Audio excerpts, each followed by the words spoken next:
Kemudian setelah itu agak gedean dikit pakai bambu, disiramin setiap pagi dan sore, disemprot seminggu 2 kali pakai antibakteri biar tidak ada hama. Maka itu namanya wajah.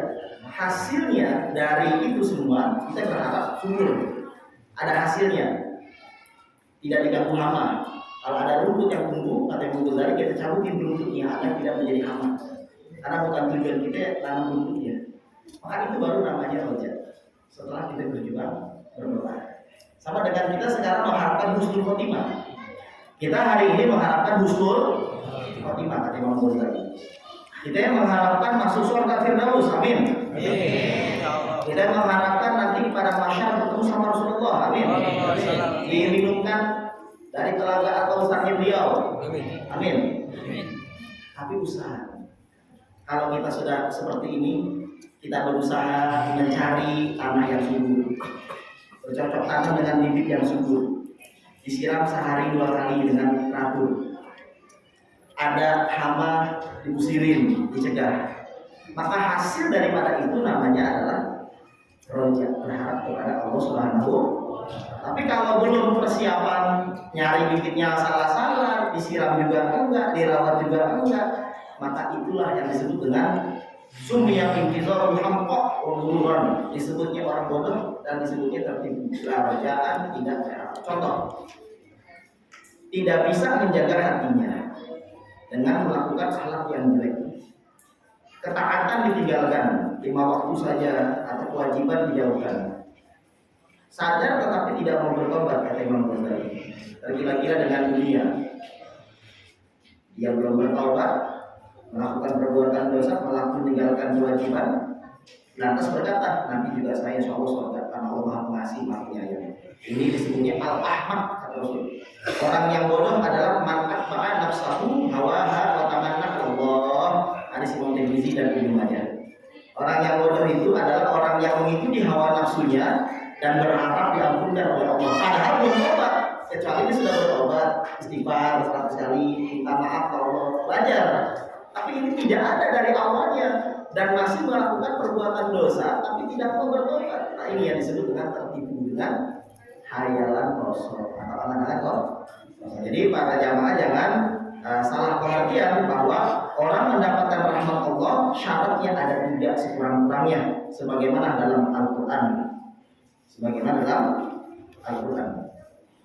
Innal ladzina amanu wal ladzina hajaru wa jahadu fi sabilillah ulaika yarjuna rahmatullah. Sesungguhnya orang-orang yang beriman, syarat yang pertama harus beriman. Wal ladzina hajaru, berhijrah. Kalau hijrah dulu kan peta ke Madinah. Kalau hijrah sekarang al-muhajiru man hajara manahallahu anhu. Hadis Imam Bukhari. Orang yang hijrah adalah orang yang menjauhi apa yang dilarang oleh Allah. Orang yang hijrah sebenarnya kata Rasul dalam hadis Sahih Bukhari, man hajara manahallahu anhu, orang yang menjauhi apa yang Allah larang. Wajahadu fi sabilillah, orang yang berjihad, syarat yang ketiga. Mujahid sekarang al-mujahidu man jahada nafsahu fi ta'atillah, hadis Imam Ahmad. Orang dikatakan mujahid yang suka berjihad, yaitu memerangi hawa nafsunya untuk taat kepada Allah. Hari ini malam-malam ini ibu bapak anak-anak remaja sedang berjihad, sedang berhijrah dan berjihad. Beriman tidak kita? Kalau nggak beriman nggak mungkin kita mau sholat tadi. Beriman tidak? Kamu sholawatan. Karena kan yang perintah sholawat itu ya ayyuhalladzina amanu shollu alaihi wasallimu. Hijrah tidak meninggalkan larangan Allah. Kita kan lagi berbuat kebaikan bukan berbuat dosa. Berjihad memerangi hawa nafsu untuk taat. Kalau nggak berjihad kita sekarang tidur di rumah, main HP, nonton tapi malam Kamis nih, Pak Ustaz nih ngaji nih. Bismillah saya lawan nafsu saya. Ini insyaallah kata Allah Subhanahu wa taala, ulaika yarjuna rahmatullah. Mereka itu orang yang mengharapkan rahmat Allah Subhanahu wa taala. Jangan berputus asa. Bilang saya dosanya besar Ustaz.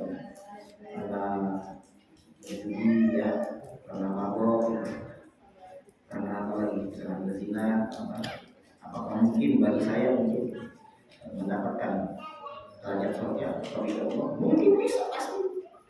Itulah judul dan materi hari ini adalah berharap, atau bahasa Arabnya roja. Segede apapun dosa kita tidak boleh berputus asa. Karena orang yang suka putus asa adalah sifatnya iblis. Dalam Al-Quran dilarang, kata Allah, la taqnatu min rahmatillah. Az-Zumar ayat 53. Quran surah Az-Zumar ayat 53. Jangan pernah berputus asa dari ampunan. Jangan pernah berputus asa dari ampunan Allah. Kenapa Nabi Yusuf sama Nabi Yakub bapaknya berpisah selama 80 tahun? Usia Nabi Yusuf kan 17 tahun, pasti buang sama saudara-saudaranya di dalam sumur. Berpisahnya selama 80 tahun. Beliau meninggal 120 tahun. Berarti 120 dikurang 80 berapa ya? 40 dikurang 17 23 tahun Nabi Yusuf hidup bersama bapaknya lagi nanti di Mesir. Berpisah 80 tahun, bertemu lagi dan meninggal sampai usia 23 tahun kemudian. Kenapa Nabi Yusuf berpisah dengan Nabi Yakub 80 tahun? Kenapa Nabi Yusuf alaihissalam dipisahkan oleh Allah dengan Nabi Yakub bapaknya selama 80 tahun? Berapa tahun? 80 tahun. Kata Allah Subhanahu wa taala, wahai Yakub, di dalam hadis dalam kitab Qulubul Qulub karangan Syekh Abu Talib Al-Maki.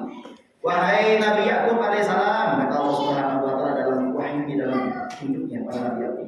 Karena dari 5 farqatu baina wa baina Yusuf. Apa kau sadar, apa kau tahu kenapa aku pisahkan antara kamu dengan Yusuf? Nabi Yakub tidak tahu. Allah Subhanahu wa taala, dikaulika karena ucapanmu, Inilah yahzunni an tadhhabu bihi. Karena ucapanmu, qala inilah yahzunani an tadhhabu bihi wa akhafu ayyakulahu dhibu wa antum anhu ghafilun. Karena ucapanmu, wa akhafu ayyakulahu dhibu wa antum anhu ghafilun. Aku takut kalau aku lepas Yusuf sama kalian, wahai saudara-saudara Yusuf, anak-anakku yang lain dan banyak 10 lagi. Aku takut nanti dimakan serigala. Nah, kamu takutnya sama serigala sih, tidak sama saya. Tapi berapa kali kalau kita takut miskin jadi miskin beneran, saya nggak tahu. Kamu sih takut miskin jadi miskin beneran. Kamu sih takut gagal hidup jadi gagal hidup. Kamu sih takut nggak punya anak jadi nggak punya anak. Kamu sih takut nggak bisa ada kontrakan jadi nggak bisa ada kontrakan bener. Karena indah zona mungkin. Masih mending jamaah cuma diuji 20 tahun, kau 80 tahun. Gara-gara takut. Gara-gara takut 80 tahun diuji mau. Makanya jangan ada pikiran negatif lagi sama Allah. Saya miskin nih, kira-kira gagal ya. Gagal benar. Jadi kenapa aku pisahkan kamu dengan anakmu Nabi Yusuf? Nggak tahu ya Allah. Itu gara-gara ucapanmu. Wa akhafu dalam Al-Quran surah Yusuf ayat 13. Wa akhafu ayyakulahu dhibu. Aku takut kalau aku melepas Yusuf kepada kalian, wahai saudara-saudara Yusuf, anak-anakku yang lain, nanti dia dimakan serigala. Kenapa bisa dimakan serigala? Wa antum anhu ghafilun. Karena kalian terlena, tidak bisa jaga Yusuf.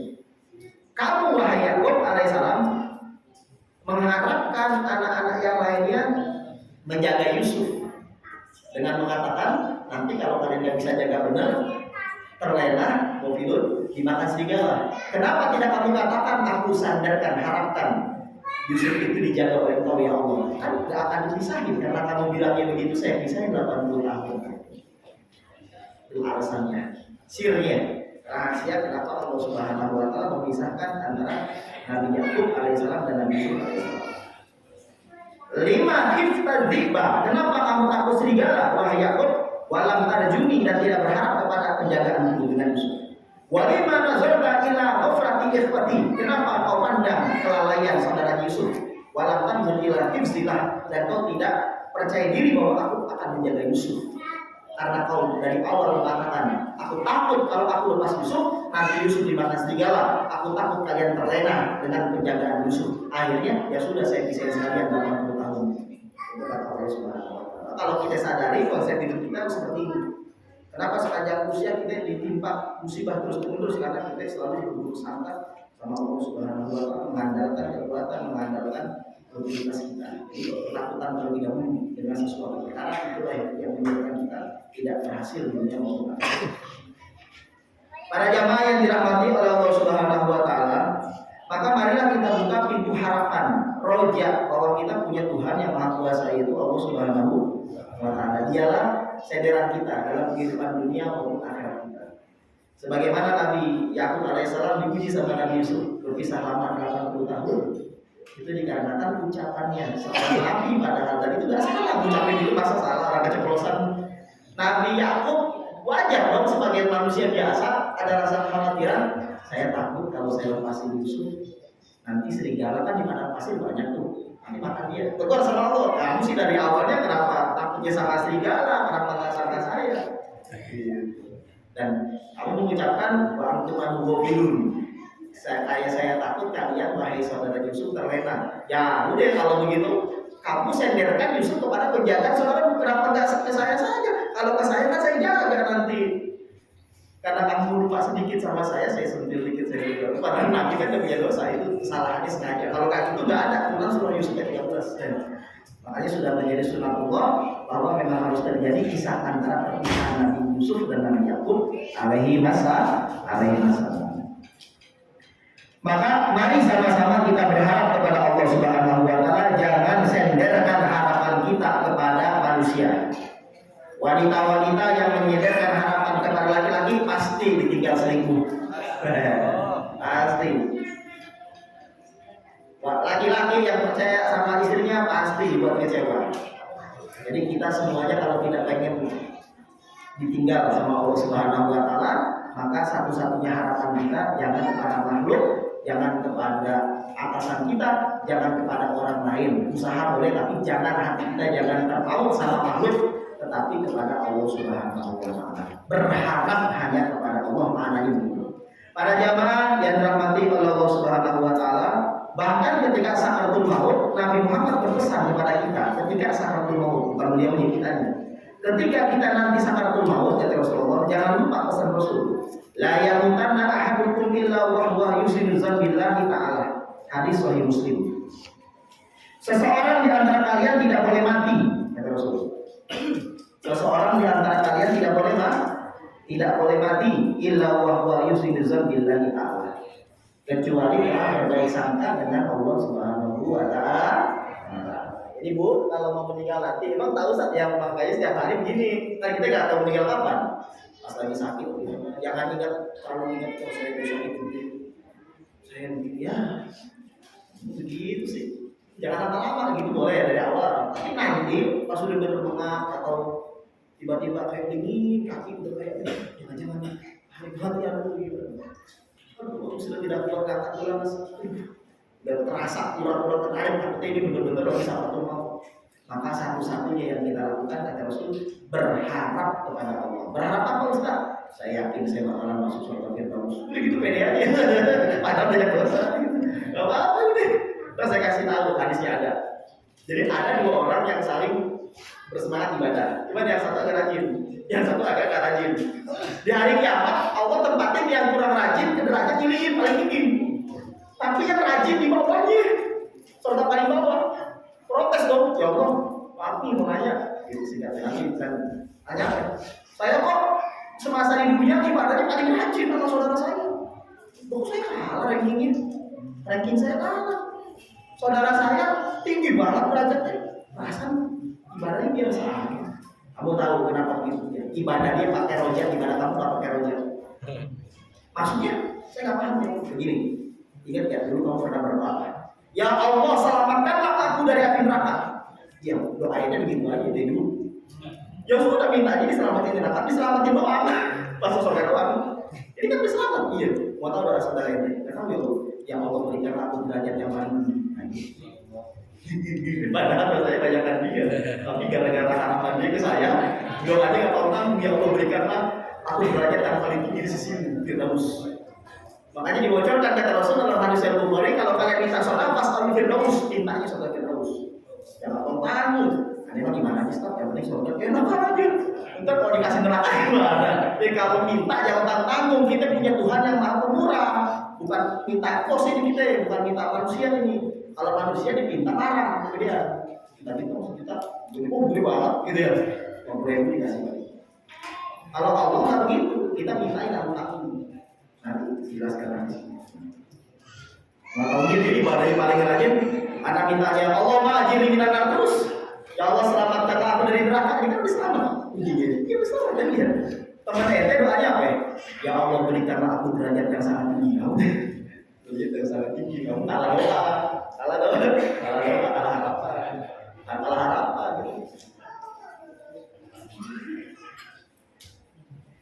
Para jamaah yang dirahmati oleh Allah Subhanahu wa taala, pesan dari Rasulullah sallallahu alaihi wasallam kepada kita dalam hadis sahih Muslim.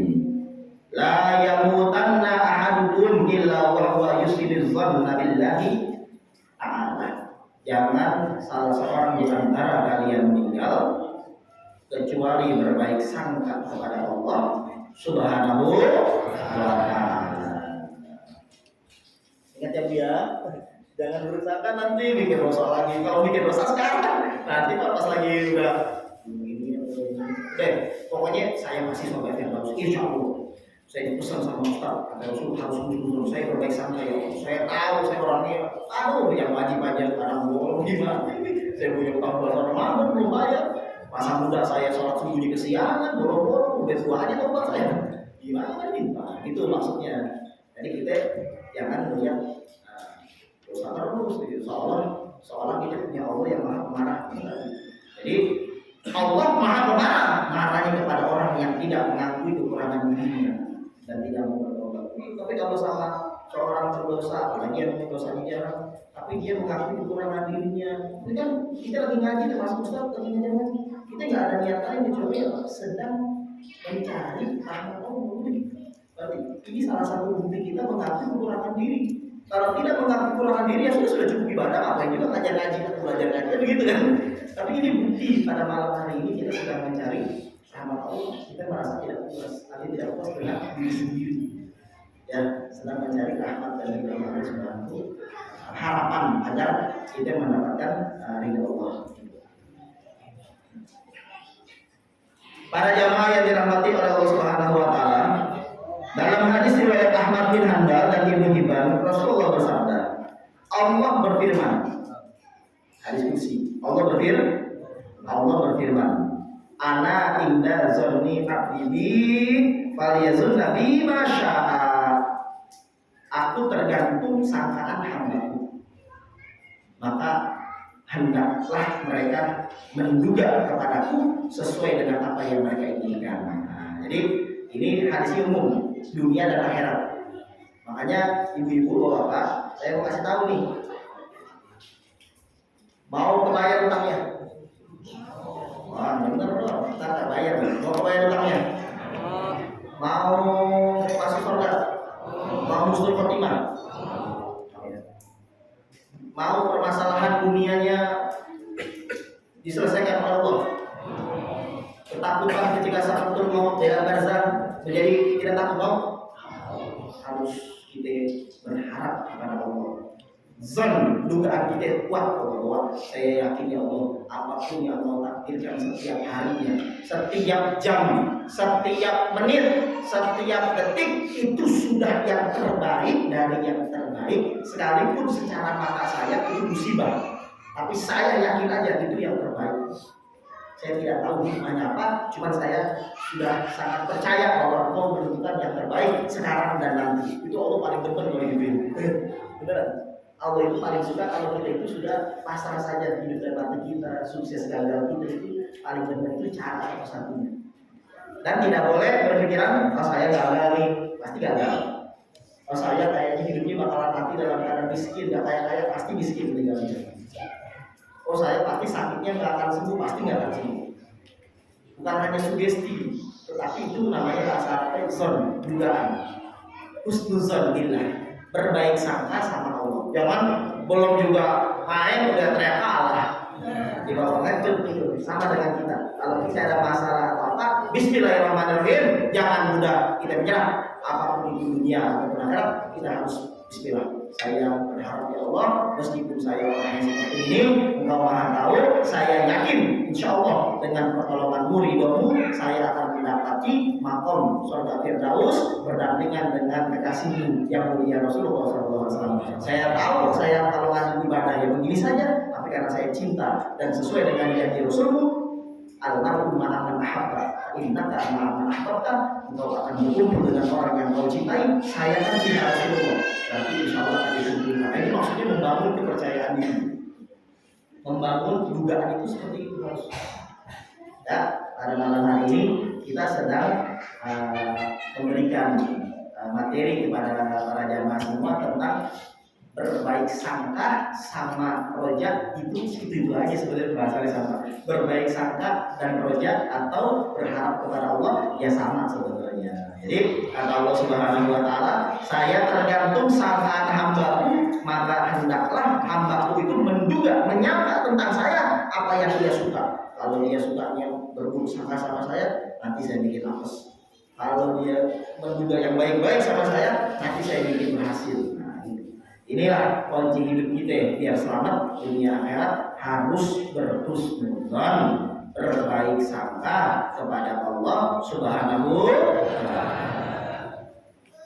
Suatu hari Rasulullah Shallallahu Alaihi Wasallam dalam hadis Imam Tirmizi dan Nasai dan Ibnu Majah menjenguk seorang sahabat yang dalam keadaan sakratul maut. Rasulullah bertanya, "Kaifa tajidu?" Bagaimana, apa yang kau rasakan sekarang? Yang kau pikirkan, yang kau rasakan? Ajidu akhafu dzunubi wa arju rahmat rabbi. Saya sedang takut akan dosa-dosa saya, tapi saya berharap rahmat Allah Subhanahu wa taala. Kata Rasul, "Yatama'a fi qalbi 'abdin fi hadzal mautin illa a'tahu Allahu marja wa amanahu min maut." Tidaklah berkumpul di hati seorang hamba seperti keadaan sekarang sakratul maut, melainkan Allah akan kasih apa yang dia harapkan dan akan Allah berikan rasa aman dari apa yang dia takuti. Jadi kata Rasulullah, kamu takut apa? Takut dosa, ya udah berarti dosanya diampunikan. Kamu berharap apa? Berharap rahmat Allah, ya sudah dapat rahmat. Nah ini ketika Rasulullah SAW dakhala ala rajul wa huwa fi naz'i, Rasulullah masuk kepada seorang sahabatnya sedang sakratul maut. Ditanya, apa yang anda rasakan? Mikir dosa ya Rasul. Anda takut dosa? Ya takut dosa. Anda mikir apa lagi? Saya mengharapkan dari Allah rahmat Allah meskipun dia dosanya.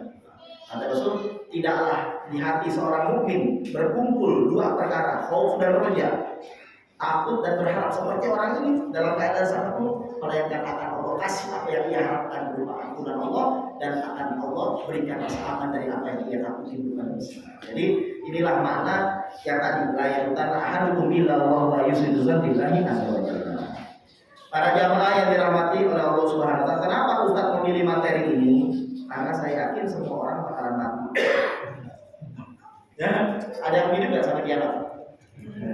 Karena saya yakin mama, bapak, anak santri bakalan modal nanti, saudara nanti, maka saya akan bocorkan apa yang harus kita kerjakan ketika saat perbuatan nanti. Jangan takut doang.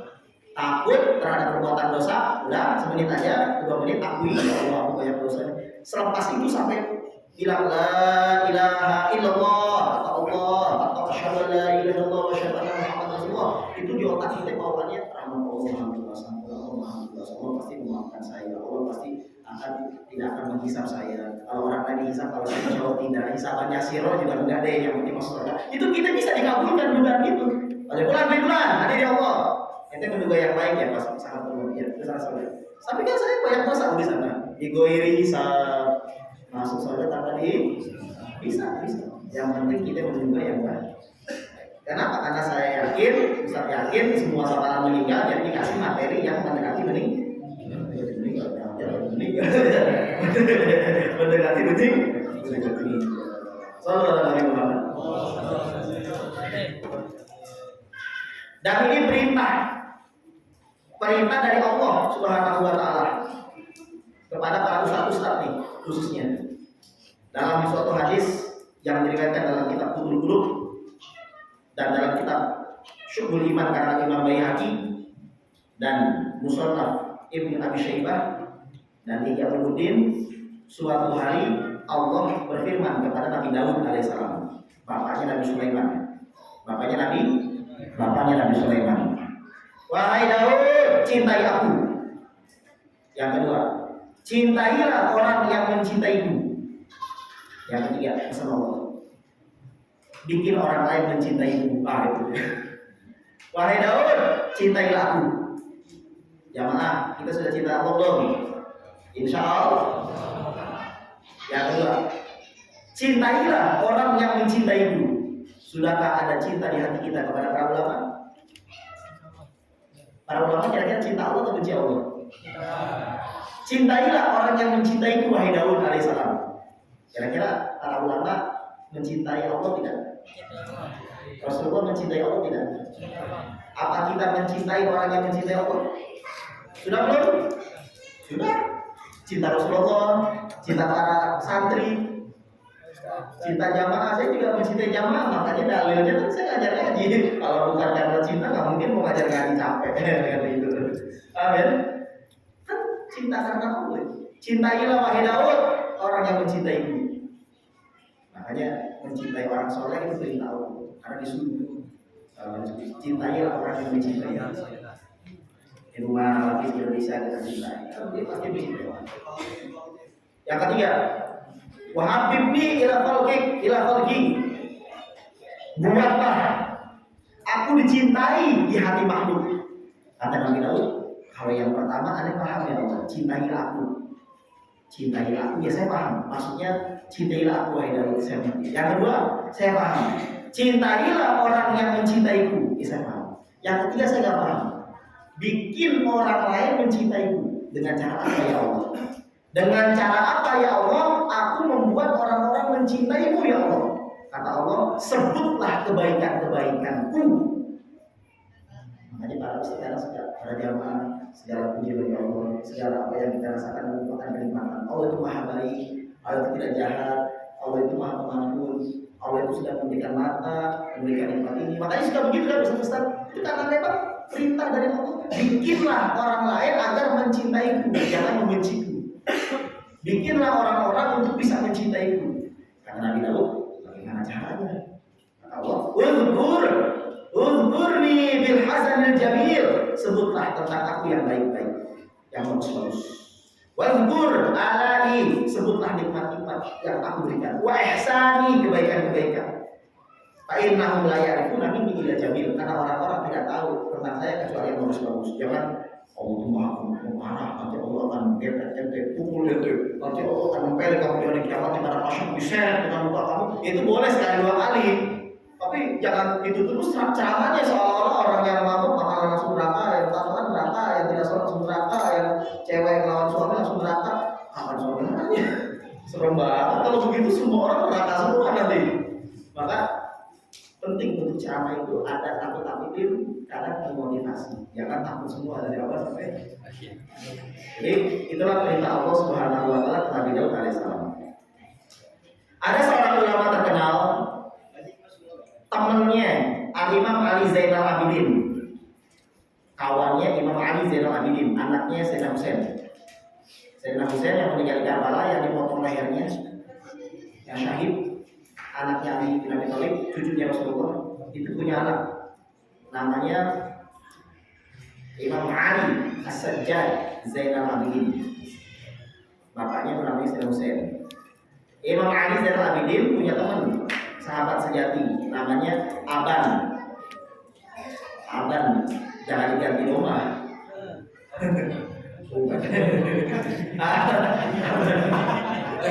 Ya, namanya Aban. Aban bin Abi Ayyash, meninggal tahun 138 Hijriah. Suatu hari pernah bermimpi Aban bin Abi Ayyash dalam tidurnya seolah-olah terjadi kiamat. Ditanya sama Allah Subhanahu wa taala, Ada suara tapi tanpa zat.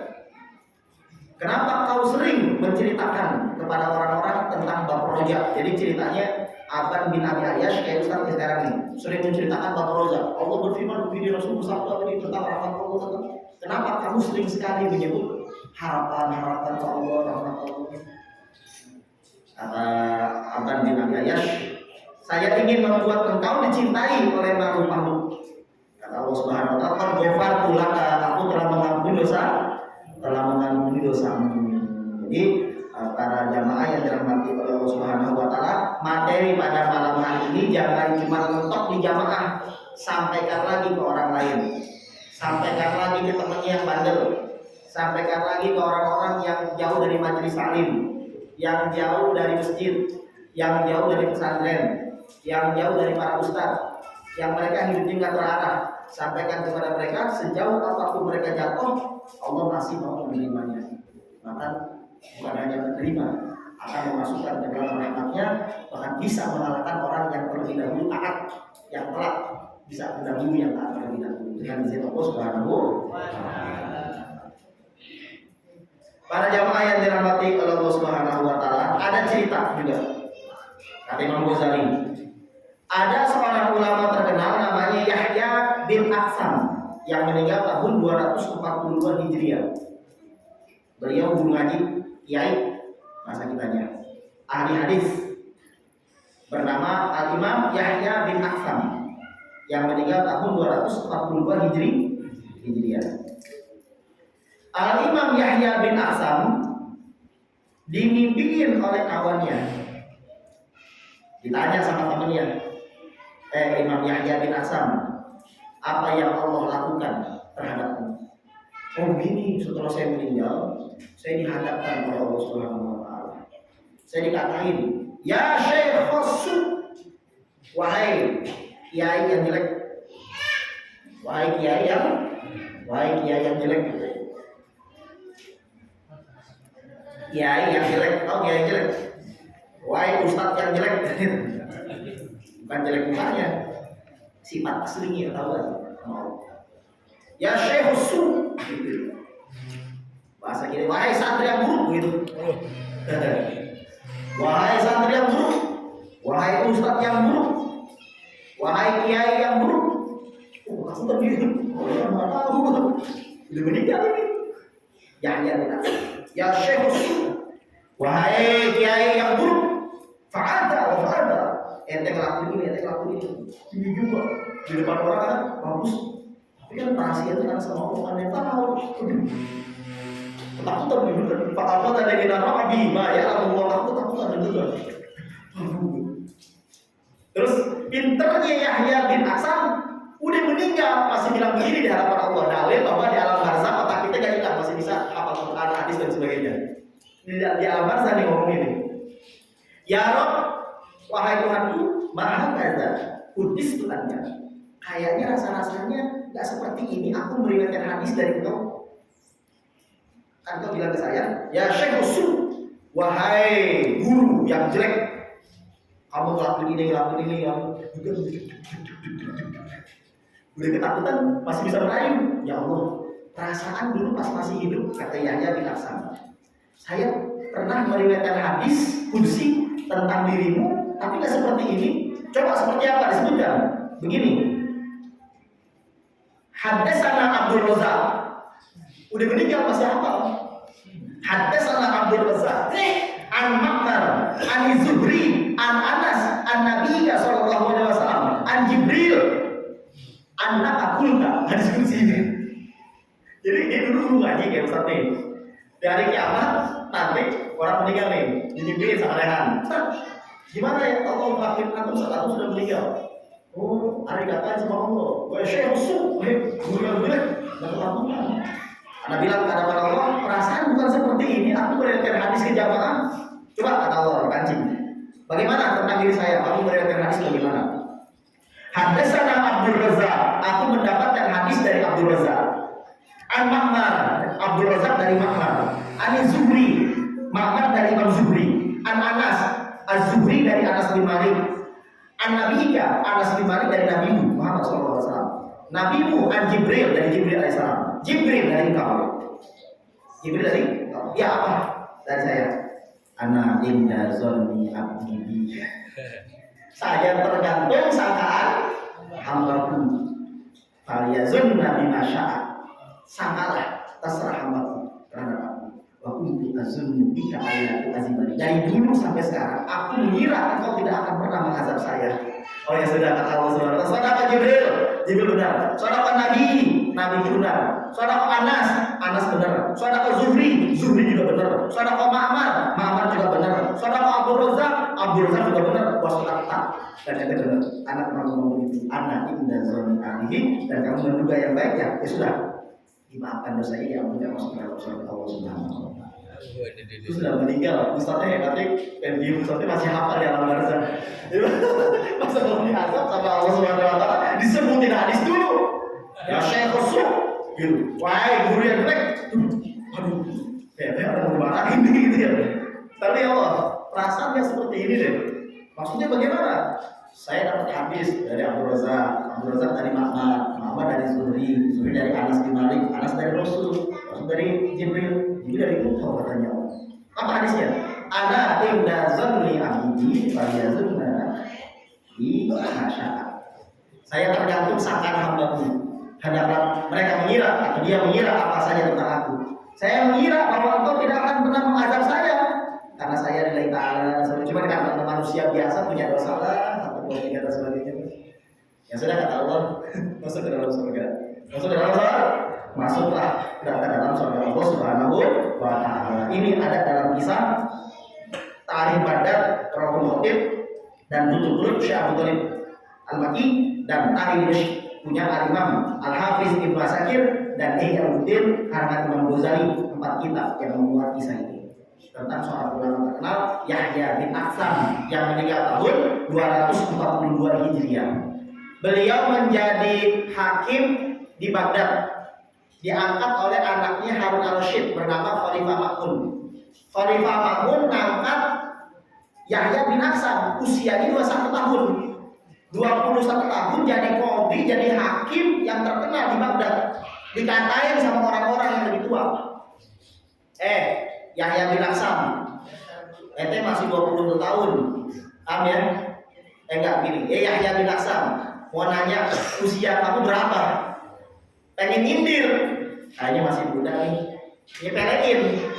Berkatalah Yahya bin Aksam, kalau usia saya lebih tua daripada Rasulullah ketika mengangkat Muaz bin Jabal untuk diutus ke Yaman. Usia saya lebih tua dari Attab bin Asim ketika diutus oleh Rasulullah untuk menjadi pemimpin di Mekah. Maksudnya apa? Jangan lihat usia saya 20 tahun, tapi lihatlah otak saya. Rasulullah juga pernah mengutus Muaz bin Jabal lebih muda dari saya usianya. Jadi kata Ibnu Abbas berkata, ciri-ciri Allah memberikan kebaikan kepada seseorang adalah dikasih ilmu agama ketika masih mudanya. Berkatalah Abdullah bin Abbas radhiyallahu taala, ciri-ciri Allah menghendaki kebaikan kepada seorang hambanya melebihi yang lainnya, melebihi manusia lainnya, Allah akan kasih masa muda orang tersebut paham akan ilmu agama bukan di tuanya, di mudanya. Zaman kecewa yang itu kan terlanjur telat daripada sama sekali, udah telat mudanya telat, tuanya telat. Jadi kata Abdullah bin Abbas radhiyallahu taala, ciri-ciri Allah menghendaki kebaikan kepada seorang hambanya, Allah akan kasih kepada hamba tersebut ilmu yang sangat tinggi tentang agama di masa mudanya, bukan tuanya. Jadi kalau masih muda, apalagi 40 tahun ke bawah masih muda disebutnya. Kalau Arab itu kalau muda, bukan 25 tahun. Tapi sudah punya ini, sudah ini sering ngaji ya, itu alamat insya Allah alamat. Para jamaah yang dirahmati oleh Allah Subhanahu wa taala, ada suatu hadis Rasul sallallahu alaihi wasallam tentang seorang ustaz yang kerjaannya, kata Rasul sallallahu alaihi wasallam, atau ulama yang kerjaannya suka membuat manusia putus asa, nakut-nakutin terus. Akhirnya pada hari kiamat kata Allah, al-yawma isuka min rahmatika ma kunta tuqallibu ibadi. Wahai Syekh, pada hari ini aku bikin kamu putus asa dari rahmatku sebagaimana kamu dulu yang bikin putus asa hambaku tentang rahmatku. Hanya jangan sampai kita terlalu galak-galak dalam menyebarkan kebaikan. Boleh kita keras, tetapi setelah keras kita bikin orang itu jangan sampai semakin jauh, tapi ajarkan kepada orang lain bahwa ampunan Allah mengalahkan murka Allah Subhanahu wa Ta'ala. Di dalam hadis riwayat Imam Baihaqi dan Ahmad bin Hanbal dan Musnad Abu Ya'la dan Ibnu Abi Dunya, Rasulullah SAW menceritakan tentang seorang yang masuk neraka 1000 tahun. Inna rajulan yadkhulun nar. Ada orang masuk ke dalam neraka yang tusufiha al-fasana. Disiksa di dalam neraka 1000 tahun, kata Rasulullah. Yunadi ya Hanan ya Mannan, ya Hanan ya Mannan, ya Hanan ya Mannan. Keras-keras minta tolong, nggak dikeluarkan sama orang disisa dulu. Tidak dikeluarkan oleh Allah. Setelah 1000 tahun ini orang manggil terus, ya Hanan ya Mannan, wahai Allah yang maha penyantun, wahai Allah yang maha pemberi. Terus wahai Allah yang maha penyantun, wahai Allah yang maha pemberi, minta tolong. 1000 tahun dikeluarin sama Allah Subhanahu wa Ta'ala. Jibril, coba pergi ke orang tadi. Ngapain dia manggil-manggil terus? Irhab ya Jibril, fatini bi abdi. Pergi wahai Jibril ke orang tadi, ambil hadap kaki saya. Saya aja begini ya teman. Jibril dibawa. Ayo ibu ala rabbi, dikasih jahat Allah. Kata Allah Subhanahu wa Ta'ala, "Kaifa wajadta makana?" Gimana rasanya neraka? Enak? Syar ya Allah. Syar kalau makan enggak enak ya Allah. 1000 tahun ini udah lama. Tidak enak ya Allah. Enggak enak ya dia. Jibril, rudduhu ila makani. Kembalikan hambaku ini ke tempatnya lagi, ke neraka. Dipanggil, suruh balikin lagi Jibril, kembalikan hambaku ke neraka. Fayamshi, kata Rasul. Ini orang jalan di neraka. Udah mau masuk ke dalam gerbang neraka, depan pakai acara nengok segala. Ngapain nengok gitu ya? Ngapain nengok gitu? Fayamshi, wa yaltafitu ila wara'i.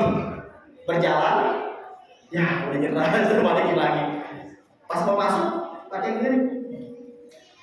Kata Allah Subhanahu wa Ta'ala, ila ayyi syai'in al-tafiq. Kenapa kau tengok ke belakang? Laqad rajautu alla tu'idani ilaiha.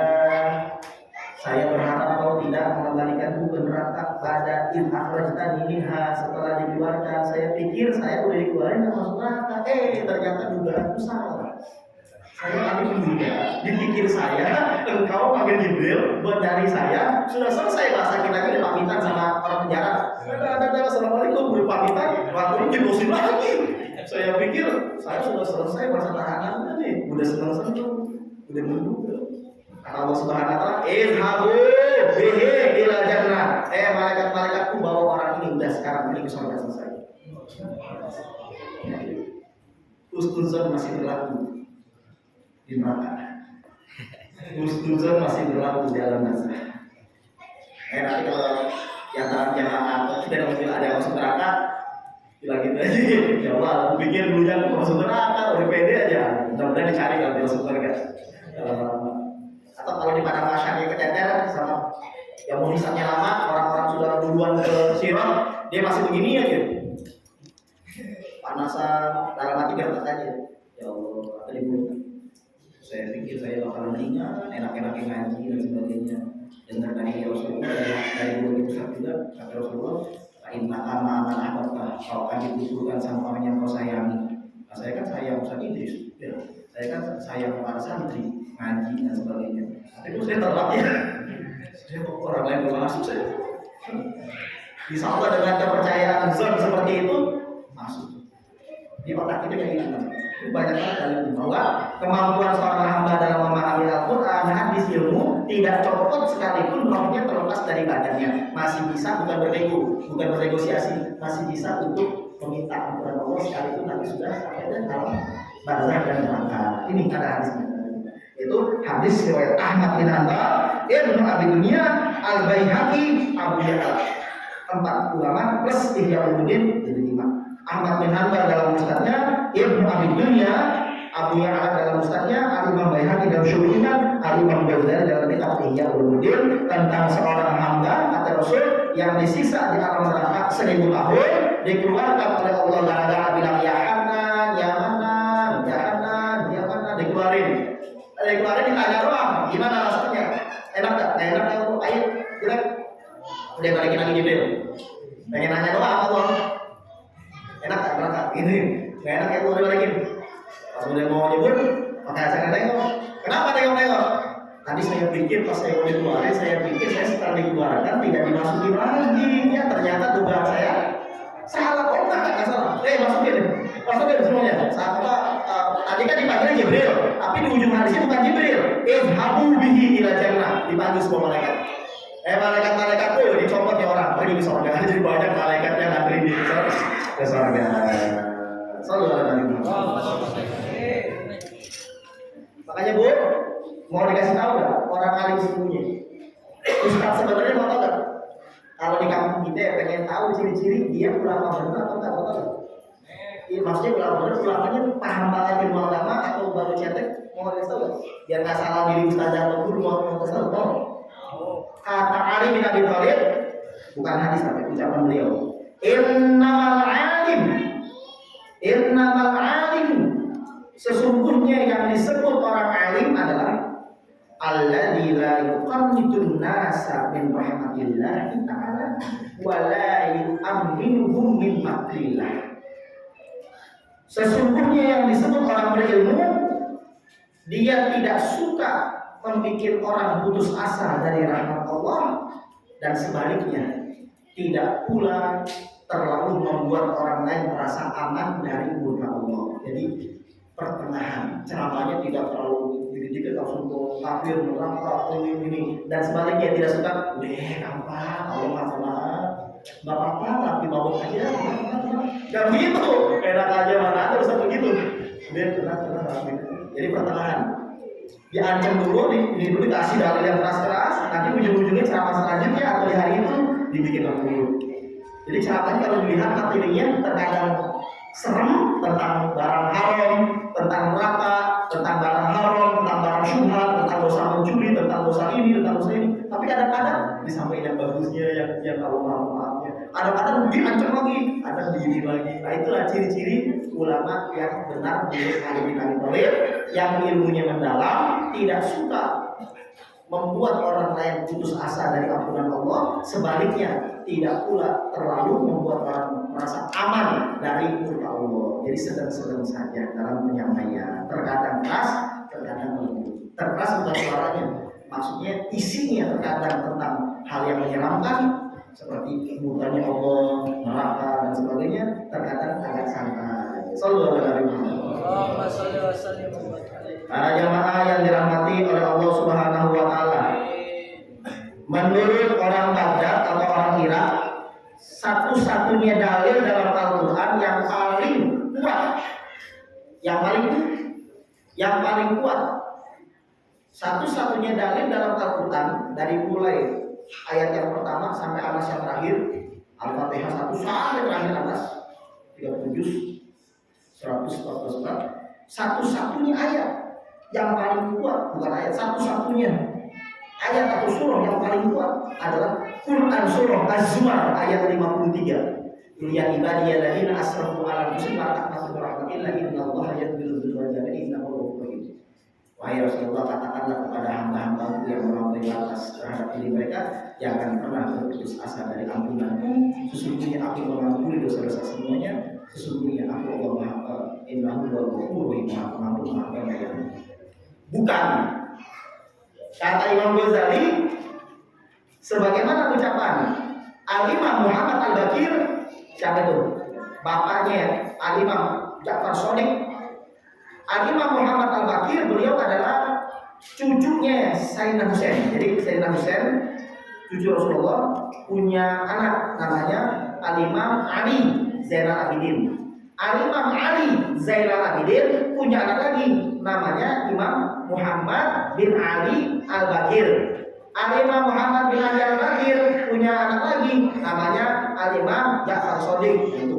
Nah ini yang ngomong adalah Abu Ja'far Muhammad bin Ali Al-Bakir, atau kalau santri kenalnya Al-Imam Muhammad Al-Bakir. Benar? Benar? Al-Imam Muhammad Al-Bakir, atau biar gampang karena pada Sayyidina Husain itu cucu Rasul. Berarti ini statusnya cucunya Sayyidina Husain. Gilanya.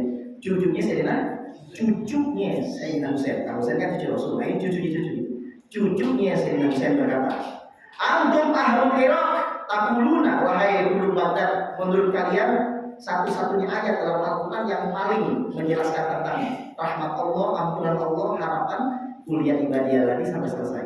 Menurut kita ahlu bait keturunan Rasulullah SAW bukan itu. Ayat Al-Quran yang paling hebat yang menjelaskan tentang rahmat Allah kepada umat ini, wala sawfa yu'tika rabbuka fatarda.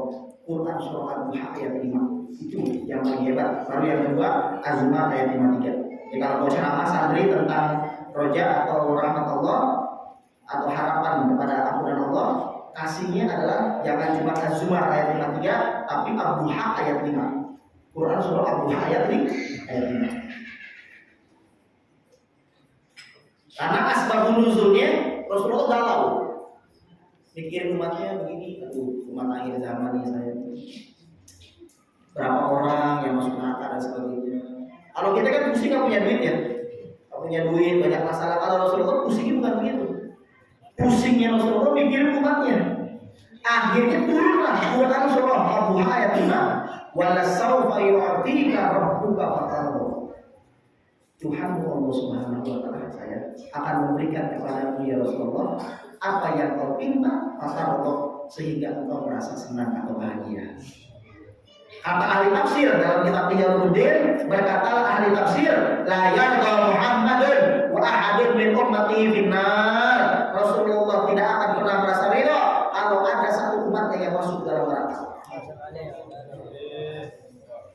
Ini yang dimaksud kata Imam Ghazali, ayat yang paling hebat dari dua juz itu satu-satunya ayat yang paling hebat menjelaskan tentang kekuasaan Allah mengampuni dosa-dosa umat Rasul. Al-Duha ayat 5 yang sering kita baca tapi nggak paham maknanya. Al-Duha ya bagus masih baca. Ini sekarang malam dikasih tahu. Sering kita baca tapi kita nggak tafsirnya gitu, rahasianya ayat 5 Al-Duha ayat 5 itu panjang sejarahnya. Rasul sujud sampai bengkak kakinya. Kata Bilal, kata Aisyah dan yang lainnya, ya Rasulullah, kau punya dosa. Apalah kunara syakura, nggak pantas ada bersyukur. Nah selain itu Rasul berdoa, galau suka nangis. Ditanya, apa yang kau harapkan? Begini ya Allah, aku bikin umatku nanti gimana ya Allah. Wala sawfa yu'tika rabbuka fatarda. Turun lagi asbabun nuzul. Tuhan Allah saya akan membuat engkau memberikan kepadamu apa saja yang kau minta. Fatarda, sehingga kau merasa senang. Kayak saya punya anak Ibrahim.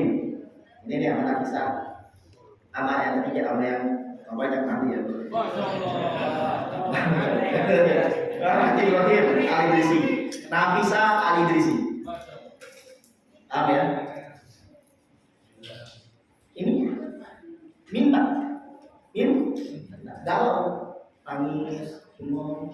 Bapaknya nanya di mana? Ngapain lo nangis? Atau saya mikirin ini, pengen ini. Ya bilang cuma ngabulin permintaan sedikit, tidak mengurangi kekuasaan ini, kira-kira dikabul nggak? Cuma minta permen 1.000, 2.000 dikabul nggak? Nah, cuma gitu doang, dikabul. Apalagi ini Allah yang maha kuasa, yang maha pemurah. Ditanya Rasulullah lagi sedih. Kenapa? Udah sedih karena sayang sama kamu Muhammad SAW. Gak pengen kamu berlinang air mata. Nggak mau, kalau yang lain dari nangis, kata itu jangan. Kalau yang lain nangis ya apa-apa. Kalau Rasul jangan apa-apa, sulit aja sama Allah. Kenapa kamu nangis? Tidak boleh sedih hati hamba saya. Urusan saya tidak boleh. Kenapa? Kalau kita jawabannya kan punya duit gitu ya. Kalau Rasulullah, saya pikirkan nasib umatku. Wah, udah tenang. Wala sawfa yu'tika rabbuka fatarda. Itu dijanjikan oleh Allah Subhanahu wa taala.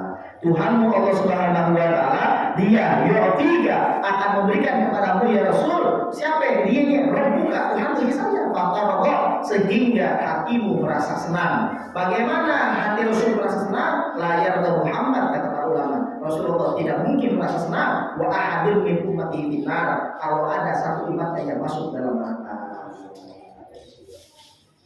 Hadis riwayat Imam Ad-Dailami dan Imam Khatib dalam kitab Al-Isul Al-Syarih.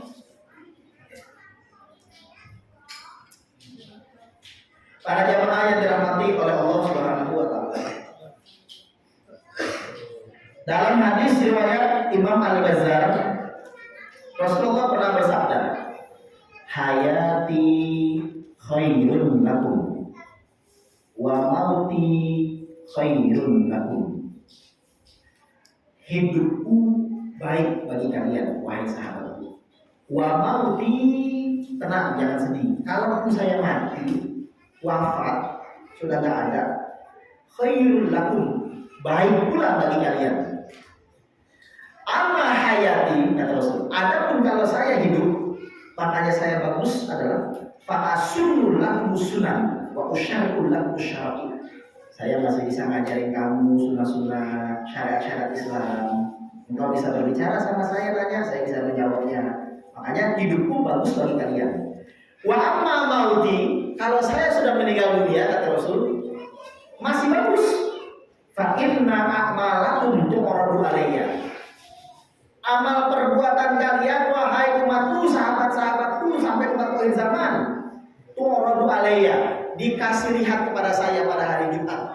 Dalam hadis yang lain, fama ra'aitu minha hasanan, kalau aku lihat yang bagus-bagus, oh santri Imam Ghazali lagi sholawatan, oh santri Imam Ghazali sedang berbicara tentang saya, Rasulullah, oh santri Imam Ghazali sedang ngaji kitab Ihya, oh santri jamaah Imam Ghazali, bapak ibu pada malam Kamis sedang menyanjung Allah, pakai sangat Allah, membicarakan nikmat Allah, membicarakan kebaikan Allah. Kalau saya menemukan hal yang baik pada umatku, hamdulillah alaihi, saya berterima kasih kepada Allah. Terima kasih ya Allah, alhamdulillah ya Allah, telah memberikan banyak petunjuk hidayah. Rasul membuat pujian, terima kasih Allah, terima kasih Allah. Kalau bagus tak dulu. Wa ra'aitu minha sayyi'an, kalau aku lihat keburukan amal umatku, aduh, kalau sembunyi kesiangan. Ya, kalau pakai berzina loh. Kedua juga ada Rasul. Aduh, ada HP juga malah dipakai nonton porno. Amin. Waduh, di santri nih. Males nih katanya. Gangguin ini. Waduh, di mama nih gibahin lagi kata Rasul nih. Jadi ini lawan suami loh kata Rasul. Simpulan, oh ini tunjuk sama Rasul. Kalau saya lihat, emang bisa ini dari itu. Rasulullah bisa melihat amal perbuatan umatnya setiap hari Jumat, bayangkan saya. Bukan hanya Rasul, seluruh keluarga kita, bapak ibu kita yang sudah meninggal bisa nonton amal perbuatan kita baik buruk. Itu hadisnya sahih. Makanya jangan bikin malu dari Rasul. Kalau saya melihat amal perbuatan umatku ada yang jelek, istighfarullah ta'ala lakum, aku istighfarkan dosa kalian kepada Allah Subhanahu wa taala. Bukan hanya Rasul. Kalau kita punya guru-guru yang bagus, yang sudah mendahului kita, Abu Uci, Abu Kumpul, ya, dia ziarah para wali, Banten tidak usah jauh-jauh, Maulana Hasanuddin, Al-Jabbar Syarif dia terus sebagainya, Syabul Jabbar Semampini dan sebagainya, dulu pusat. Hal yang pertama yang akan mereka lihat kekurangan kita, ya, para wali kan tahu, ya anak datang bawa dosa banyak lagi. Sama seperti Rasul, istighfartu wah lakum, aku istighfarkan dosa kalian kepada Allah Subhanahu. Gitu. Jadi kehidupan dan kematian Rasulullah sangat baik sekali. Demikian pula hidup dan meninggalnya para ulama, para orang soleh membawa manfaat, masih hidupnya bawa manfaat, sudah meninggalnya bawa manfaat. Maka jangan jauh-jauh kita dengan majelis taklim, jangan jauh-jauh kita dengan para ulama, jangan jauh-jauh kita dengan para habaib, dengan perkumpulan-perkumpulan baik seperti ini, dan jangan kita anti ziarah kubur. Kenapa? Selain mengingatkan akhirat, ziarah kubur adalah salah satu sebab kita diistighfarkan oleh yang kita ziarahi. Belum mintanya aja sudah, belum minta istighfarnya aja sudah diistighfarkan. Kasihan ya Allah yang ziarah ke saya, kayaknya dosanya gede juga lumayan nih. Ampunin dia. Ada alamatnya. Awalnya kan tahu alamat orang yang berdosa ada alamat kan. Apalagi sudah meninggal dunia, hatinya lebih berat, hatinya lebih bersih. Para jamaah yang dirahmati oleh Allah Subhanahu wa taala, Ustaz mau nanya, Rasulullah baik apa tidak? Baik apa tidak? Wa ma raaitu minha sayyi'an. Kalau aku melihat keburukan umatku, istighfarullah taala lakum. Aku istighfarkan atas dosa kalian kepada Allah Subhanahu wa taala. Inilah kebaikan Rasulullah. Kenapa kita enggan untuk berterima kasih kepada Rasulullah? Bukankah Rasulullah bersabda, "Man lam yashkurin nas lam yashkurillah." Siapa yang tidak suka berterima kasih kepada manusia, seolah-olah tidak berterima kasih kepada Allah. Karena yang menggerakkan dia untuk menolong adalah Allah Subhanahu wa taala. Maka salah satu bukti kita berterima kasih kepada Rasulullah adalah dengan kita mengucapkan sholawat dan salam kepada Rasulullah Sallallahu Alaihi Wasallam. Para jamaah yang dirahmati oleh Allah Subhanahu Wa Taala, ada seorang yang datang ke Rasulullah, kayaknya santri nih. Maksudnya kalau zaman sekarang santri, kalau zaman sekarang ini santri banget, santri banget. Santri Imam Ghazali ya, tapi kalau di sini kan dipaksa untuk ini ya, dipaksa untuk rajin ini ya, bukan ya mungkin santri tapi kalau lagi keluar mungkin lagi libur, apa ya? Keluar terus? Ya Rasulullah, inilah asumu ila syahra, la azid ali. Saya tidak pernah puasa selama setahun kecuali puasa Ramadan 1 bulan doang, tidak pernah puasa sunnah-sunnahan. Yang kedua, wala usolli ila khamsah.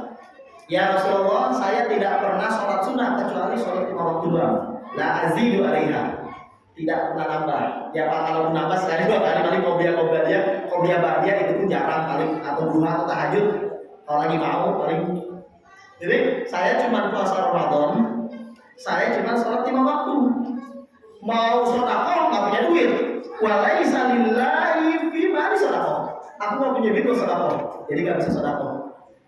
Wala haji, apalagi haji. Selain nunggu 15 tahunan, gede bayarnya. Saya nggak mau haji. Wala tatawu, amalan sunnah juga pas-pasan, nggak ada. Aina ana idza mittu. Kira-kira saya di mana kalau meninggal, di surga atau neraka? Langsung itu poin nanya terus. Langsung nanya ke Rasulullah, aina ana idza mittu. Kira-kira kalau saya cuma puasa Ramadan, sholat 5 waktu doang, cuman tidak suka sedekah karena nggak punya duit, tidak haji apalagi nggak punya duit, dan jarang melakukan ibadah sunnah. Emang begini adanya malas, cuma yang wajib doang. Kira-kira kalau saya mati di mana? Amin. Surga dengan 3 syarat. Surga dengan 3 syarat. Surga dengan 3 syarat. Fatabassama, tersenyumlah dengan pertanyaan begini. Fatabassama Rasulullah SAW. Tersenyumlah Rasulullah SAW. Ada yang gugur aja begini ya Rasulullah. Saya puasa Ramadan, yang lainnya sholat 5 waktu, sholat yang lain enggak. Sholat itu juga ya begitu enggak, karena punya duit. Haji juga enggak. Amalan sunnah juga jarang, tau enggak. Di mana saya kalau saya meninggal, neraka atau surga? Fatabassama Rasulullah. Tersenyumlah Rasulullah Sallallahu Alaihi Wasallam. Waqala, kata Rasulullah Sallallahu Alaihi Wasallam, "Na'am, ma'i." Ya, kau bersama saya. Aduh, aja cuma begitu doang. Kan nggak ada amalan sunnah, Pak. Tapi dulu ada lagi tambahin syarat 3. Kalau jamaah nggak pengen amalan sunnah bisa kayak begini, tapi 3 syarat ditambah. Kalau kita malas ngelakuin ibadah sunnah, cuma yang wajib, kita bisa sama Rasul. Mereka tahu, cuma tambahin 3. Nah, ya, kau akan bersama saya di surga. Surga bebas. Ila syarat 3. 1. Hafizta qalbaka, kau jaga hatimu. Kau jaga hatimu. Minas dari 2 dosa. Kau jaga hatimu dari 2 dosa. Yang pertama, al-ghil, dendam. Kau tidak boleh menyimpan dendam kepada seorang pun. Wal hasad, yang kedua, iri hati. Wajar nggak cara beli mobil, jangan-jangan boleh nyetek gitu. Jangan biar dulu. Pokoknya kalau ada tetangga kita beli apa itu panas hati kita ya. Tapi kalau ibu-ibu ke pesantren Ghazali bawa ke sini biasa aja. Harusnya itu yang boleh iri. Jadi kata Rasul, ya di surga sama saya. Syaratnya 3. Yang pertama, kau jaga hatimu. Kau jaga hatimu. Ihfaz, hafiz kau jaga hatimu. Minasnya dari 2 dosa. Dari 2 dosa. Al-ghil wal hasad. Dendam dan iri hati tidak boleh ada di hati kamu. Kalau kamu pengen bersama saya bersama. Al-ghil, dendam. Wal hasad, dan iri hati. Yang kedua, walisanaka, kau jaga lidahmu. Minas natain, dari 2 dosa. Al-ghibah wal kadhib. Ghibah atau gosip, ngomongin orang. Wal kadhib, dan berbohong atau berdusta. Yang terakhir, kalau kau pengen saya sama saya di surga, wa ainaika minas natain, kau jaga matamu dari 2 dosa. Yang pertama, an-nazar ila ma haramallah, melihat yang Allah haramkan. Ada cewek montok dikit dipandang sama dia. Gimana sayang tuh ada dia tuh. Atau lewat HP. Barang bagus. Atau ya apa pacarnya. Waduh sayang nih. Atau cewek melihat cowok juga. Waduh sayang kacau nih orang nih. Ya, bewok.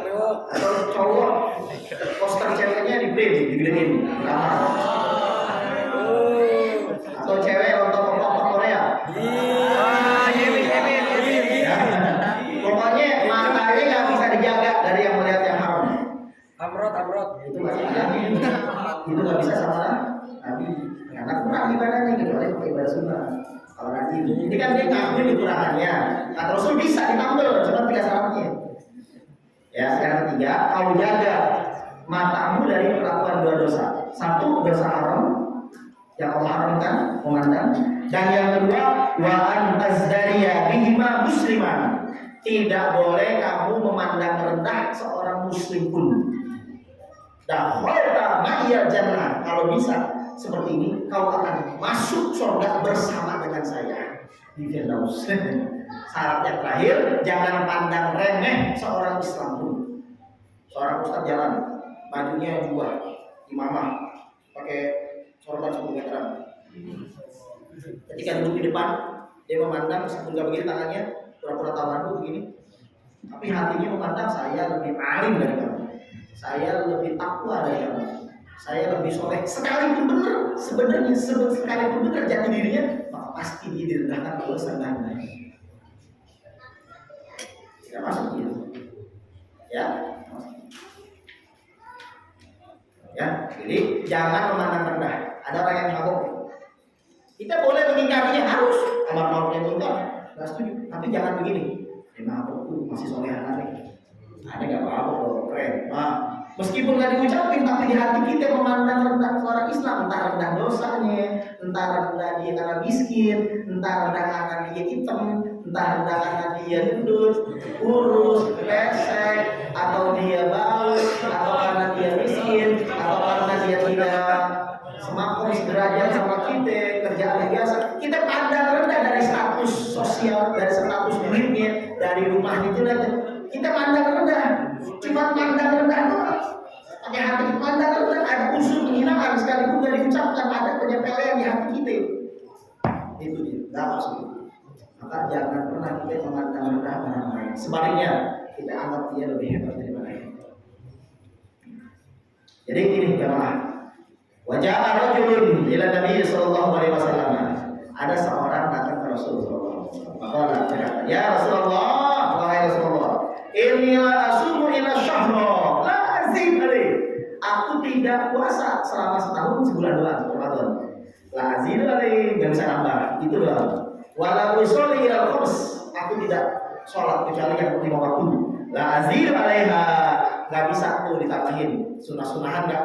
Paling bertahan sebentar lah bahasa kitanya ya. Lagi rajin tahajud gitu nggak lagi misalnya duhanya lagi ya. Model dari sebagian di antara kita mungkin ada lagi. Walai salillahi bima di sodako. Mau sodako nggak punya duit, akhirnya sodako. Walau haji, saya nggak pernah haji, punya duit. Haji gimana? Umroh gimana? Walau tatawu, ibadah sunnah saya tidak suka. Bukan tidak suka gimana? Males. Kira-kira kalau saya mati, tempatnya di mana? Nabi tahu yang mau ditanya apa bukan tempatnya. Tapi bisa nggak saya sama engkau ya Rasulullah gitu? Makanya kata Rasulullah, bisa dan pertama iya jannah. Kau masuk surga bersama saya, tapi syaratnya ada 3. Yang pertama, idza hafizta qalbaka, kamu jaga hatimu. Jaga hati bagaimana? Minas tatain dari 2 dosa. Al-ghil wal hasad. Dendam dan jangan iri hati. Yuk, Bapak, saya mau nanya jujur, ada nggak satu orang yang ibu benci di dalam hati sampai najis sudi saya tidak apa-apa kalau hubungannya? Ada nggak? Jangan capek beneran. Meminta keredoan sama makhluk mustahil. Seperti Luqman Hakim sama anaknya. Naik keledai, Luqman Hakim, anaknya jalan, kata orang-orang, bapak tak sayang anak, kurang ajar bapak. Apa ya? Naik, anak itu jalan. Wah, kamu naik, saya jalan. Baru jalan sebentar, anak tidak tahu diri, tak berbakti sama orang tuanya. Kenapa? Kata orang yang lain, masa anak yang naik motor, masa kita naik keledai, bapaknya sudah jalan. Atau Luqman Hakim, kalau gitu kita naik dua-duanya, kamu di belakang saya depan. Atau orang itu Luqman Hakim sama anaknya kurang ajar, kenapa? Nyiksa hewan keledai yang kecil ditaikin 2 orang. Ya, oh sudah kalau begitu kita tuntun aja nak, dituntun tuh. Baru jalan sebentar kata orang bodoh tuh punya keledai kayak ditaikin. Kata Luqman Hakim, lihat, betul ya? Itulah manusia. Kita ngelakuin apa saja bakalan salah. Kita ibadah atau jangan cara manusia, jalan bismillah. Selama kita tidak bertentangan dengan syariat Islam. Jadi meminta orang semuanya ridho dengan perlakuan kita mungkin mustahil. Jadi jangan bikin capek kita terhadap kemudian orang di dunia yang sudah baperan atau masalah yang udah pokoknya santai saja. Yang penting kita jangan habiskan energi kita buat hal seperti itu. Paham ya? Jangan dendam, jangan iri hati, kecuali iri hati kebaikan. Ada orang lagi baca Quran, lagi ngaji, sholawat, itu. Saya mau nanya nih, sudah menjaga lidah dari gibah dan dusta? Nah, jaga. Yang terakhir, mata kita dari hal-hal yang diharamkan. Ini, kalau saya geli, kenapa? Kalau anak muda buat dosa mata wajar. Ini kadang-kadang mama bapak yang udah tua masih getol juga. Apa beda? Ya, kenapa ya enggak? Maksudnya mungkin dengerin, ini penting. Itu cara Allah satu-satunya atau salah satunya untuk bikin salah satu dosa jamaah. Karena kalau jamaah nggak punya dosa, ya, kalau jamaah punya dosa, efeknya 2. Efek yang pertama dihancurin dunia sama Allah, diganti dunia yang lain.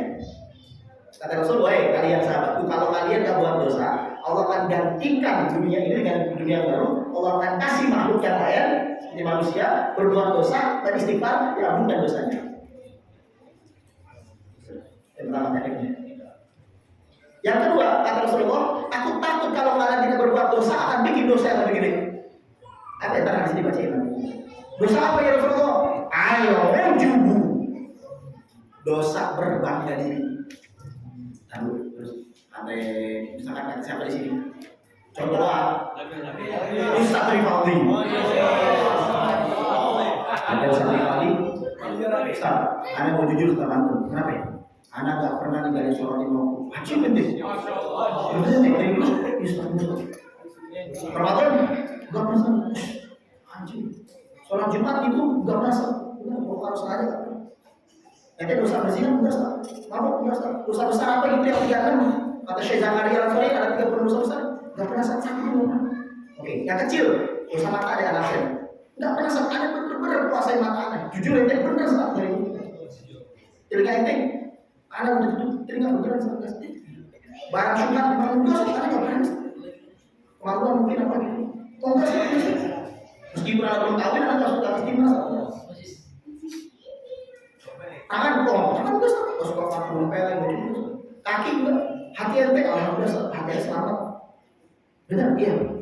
Terus ini mau ngapain nanya apa nih? Ada istighfar Ustaz, iya. Karena bingung istighfar apa. Nah itu istighfar atas ujungnya ente. Itu dosa gak punya dosa. Iya nih. Ustaz ada mau nanya karena istighfar apa ya astagfirullahaladzim. Anda nggak tahu dosa apa Ustaz, punya dosa. Dari situ pancing. Ketika kita mengatakan dalam hati, saya bingung harus dosa istighfar apa yang saya buat. Itu sering kepancing para wali. Para wali sering kepancing di hatinya, makanya mereka harus berbuat dosa para wali. Cuma jangan ditiru dosanya. Para wali harus berbuat dosa wajib. Kalau tidak, maka dia akan ujub, akan berbangga diri saya tidak pernah berbuat dosa. Cuma setahu kita para wali tidak pernah melakukan dosa besar atau pernah api. Ya, main dosa saya tadi melihat cewek dikit gitu. Dosa juga kalau nggak begitu kata Imam Hasan Basri, kalau tidak ada orang berbuat dosa akan berjalan. Ya firmanku. Aman. Orang-orang akan terbang di alam malakut. Kalau orang tidak berbuat dosa, orang akan bisa terbang sebagai alam malakut. Orang malakut. Habis insun ke malakut itu boleh alam malakut alam yang kedua. Belum meninggal bisa. Artinya bisa pindah ruang dan waktu di alam malakut. Enak kan, kalau dia pindah gitu, bingung itu jin malaikat itu. Makanya dosa biar menghalangi dan mensekat kita, jangan buru-buru masuk ke alam malakut. Maka terkadang dosa membawa rahmat. Kenapa dosa membawa rahmat? Agar dengan sebab dosa tersebut kita tidak merasa diri kita bersih. Gitu. Makanya itulah kenapa sebagian para wali dulunya melakukan suatu perbuatan yang dosa. Baik, para jamaah yang dirahmati oleh Allah Subhanahu wa taala, jangan ghibah, jangan berdusta, dan yang terakhir, jaga mata, jangan melihat yang diharamkan oleh Allah, dan jangan memandang. Ini baru setengah 10 bulan ya, berapa ya?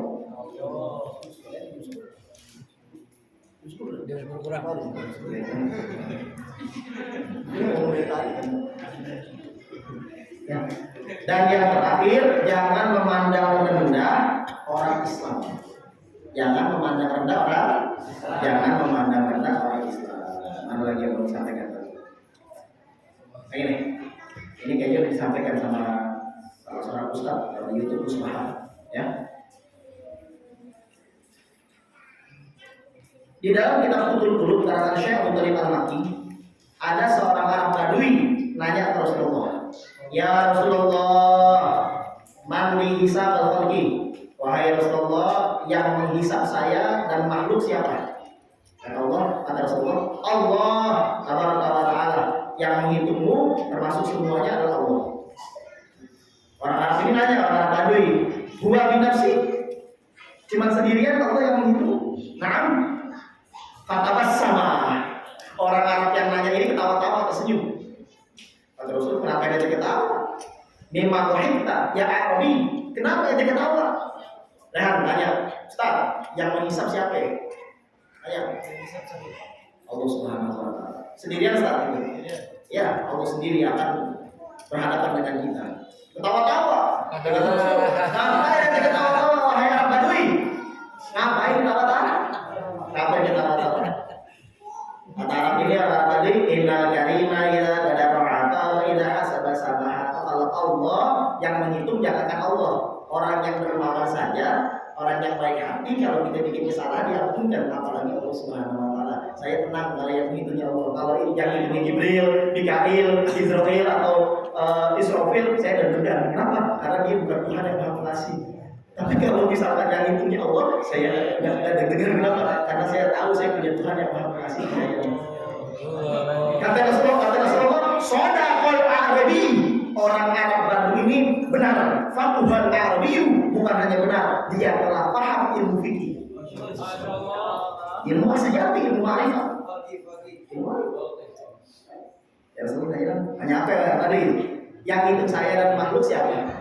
Allah sendirian. Iya, Allah saja. Malaikat cuma tugas citorin aja. Allah ketawa-tawa. Apa yang ketawa-tawa? Kalau orang biasa saja kita buat dosa tapi dia baik, gampang maafin. Benar gak? Bagaimana kalau Allah Subhanahu wa taala? Akhirnya kata Rasulullah, Sadaqal Arabi. Orang Arab baru ini benar. Faqihul Arabi bukan hanya benar, tapi dia telah paham ilmu agama yang sangat dalam.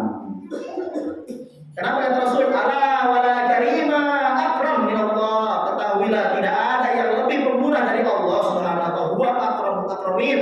Dialah Allah yang Maha Pemurah, yang Maha Pengasih daripada yang Maha Pemurah dan Pengasih yang lainnya dan penyayang yang lainnya.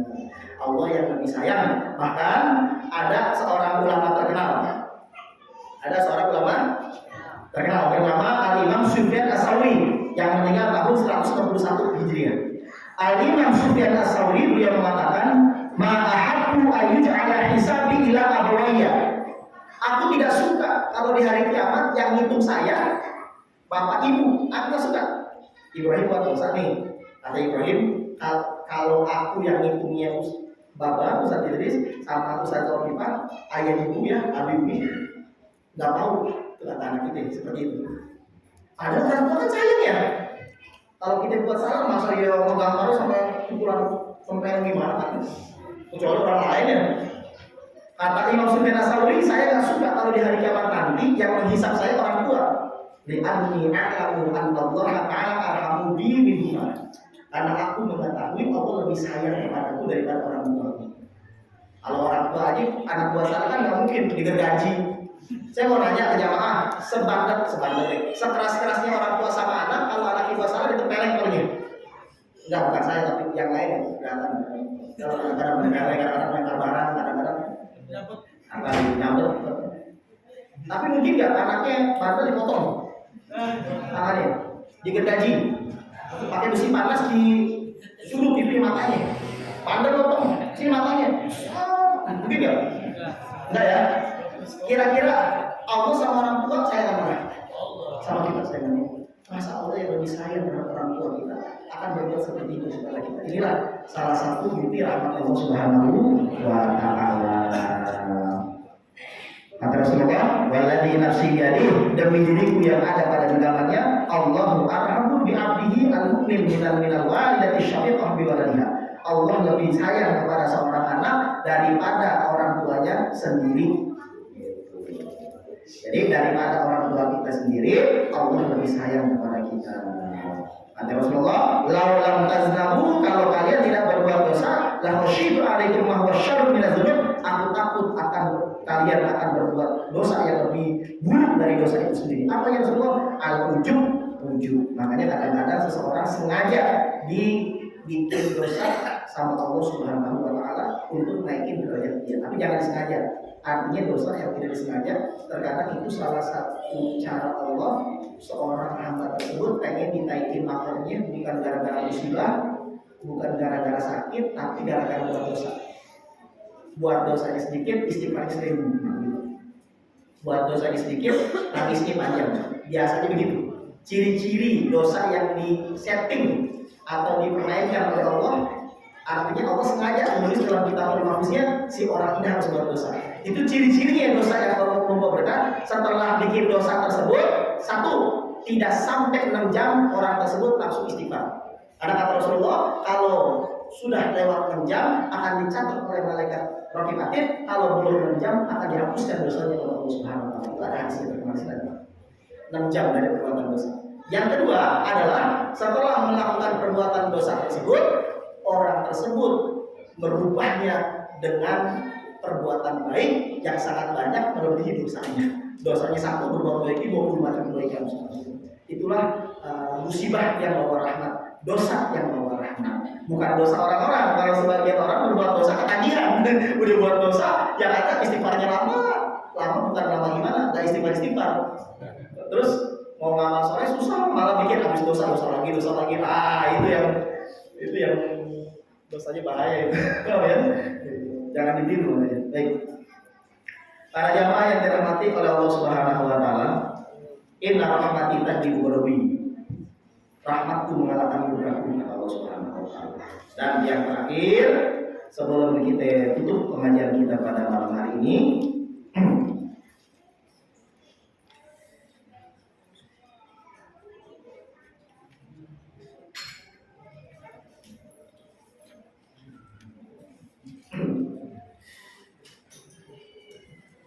tadi udah ceritanya ya.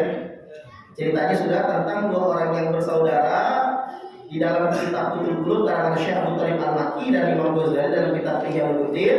Ada dua orang yang bersaudara, yang satu ibadahnya biasa saja, yang satu ibadahnya luar biasa.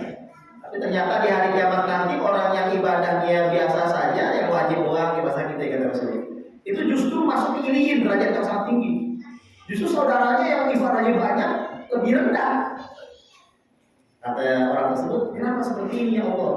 Innahu kana yas'aluni fid dunya darajat a'la. Orang tersebut minta kepada saya derajat yang tinggi semasa hidup di dunia. Sedangkan kamu tas'alani najah minan nar, hanya meminta selamat dari neraka. Fa'ataitu kullu 'abdin su'lah. Aku kasih setiap orang tergantung apa yang dia minta. Karena kamu minta hanya selamat dari neraka, ya sudah saya selamatkan neraka, ditambahnya derajat surga yang paling tinggi. Ya Allah, selamatkanlah aku dari neraka. Ini cuma neraka ya, dari paling rendah aja ya, paling rendah. Ya Allah, ibadahku biasa saja, cuma yang wajib karena berdosa. Sebenarnya aku tak pantas untuk berada di surga ya. Tapi dengan rahmatmu, mudah-mudahan masukkanlah aku ke surga Firdaus. Amin. Jangan-jangan yang tadi sahabat yang dari neraka doang, enggak ya? Firdaus bersama Rasulullah, bersama ini, dalam hati. Saya berlebihan gaya aja enggak kali gitu ya. Akhirnya apa? Kita orang-orang yang biasa karena permintaan kita itu sangat tinggi, dikabulkan sesuai permintaan kita, ditetapkan sebagai Firdaus. Sedangkan orang yang berdoa, ya Allah, selamatkanlah hamba dari neraka, dari fitnah kubur, masukkanlah hambamu ini ke dalam surgamu dengan rahmatmu, titik. Akhirnya dimasukin ke surga doang dengan rahmat Allah, udah makomnya disebutin, akhirnya level paling rendah. Padahal selama di dunia paling rajin majelis taklim, paling rajin ngaji zikir di sholavatannya. Tapi karena dia mintanya ya begitu saja, ya sudah begitu saja. Tapi orang yang biasa mintanya nggak tahu-tahu, proposalnya segini mungkin. Ya Allah begitu. Dia nggak sadar kalau dia proposal. Maksudnya dia mungkin ya saya tahu yang proposal cuma segitu. Borong semuanya yang baik-baik. Akhirnya dikasih kisah ini. Yang ini iri disebut. Oh bukan ini gimana? Oh ini tinggi. Perasaan saya yang kiainya, perasaan saya yang ustadznya, kok mau saya di atas? Nggak tahu gimana? Iya Pak Ustadz, dulu RT mintanya cuma apa ya? Selamat dari neraka, kita kubur, masuk surga, udah selesai kan? Ya sudah selesai. Sedangkan itu hamba, murid RT misalkan, ini contoh kiai sih, mintanya tahu surga Firdaus, padahal di bawah duluan soalnya, ya udah Firdaus. Kata Rasulullah SAW, "Fa'idha sa'atullah." Kalau kalian minta kepada Allah, fas'alul firdaus, mintalah surga Firdaus. Rawahu Bukhari, hadis sahih Bukhari.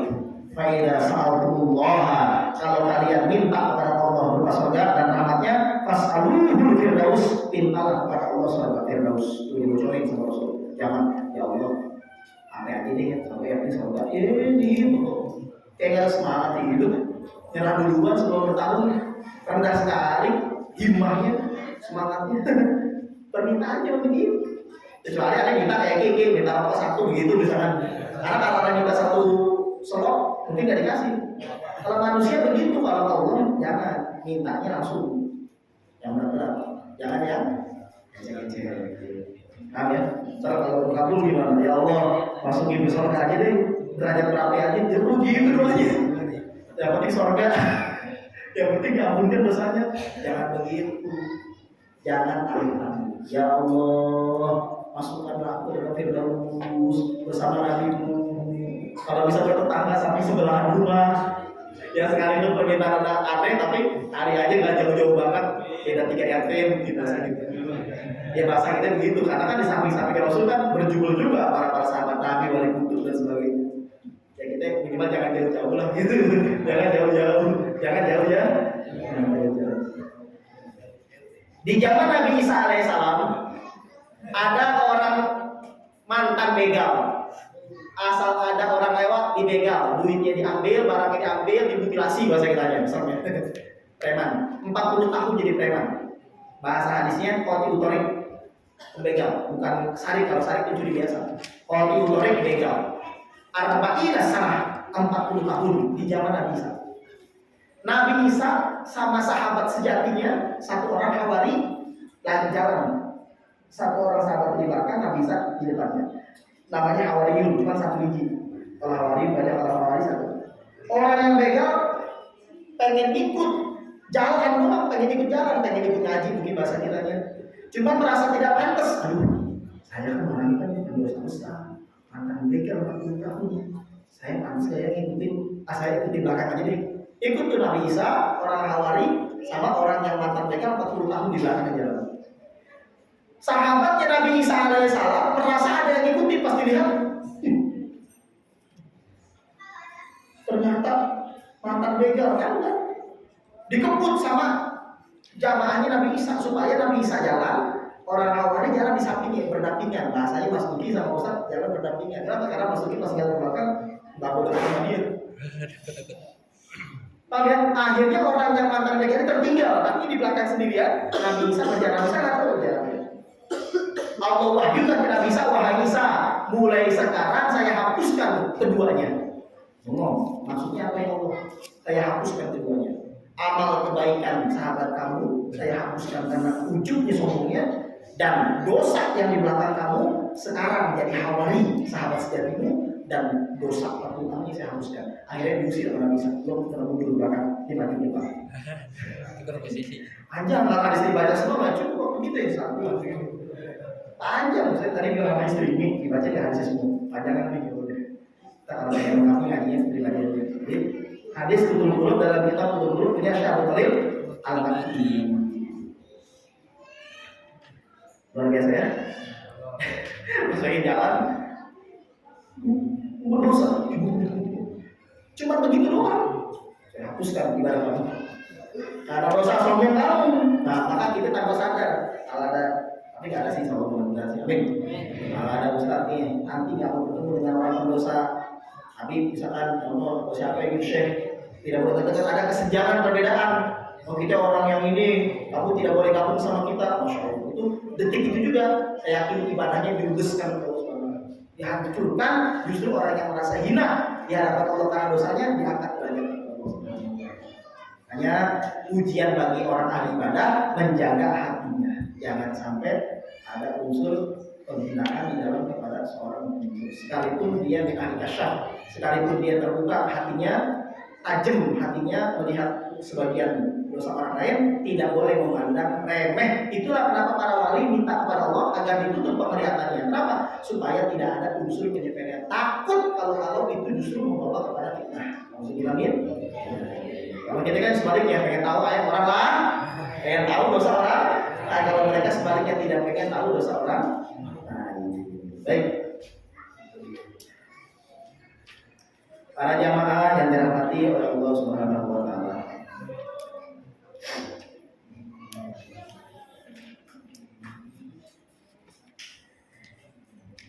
Nabi Ibrahim alaihissalam dalam suatu hadis dalam kitab Risalah Kusyairiyah dengan Imam Kusyairi, Nabi Ibrahim terkenal orang yang suka menjamu tamunya.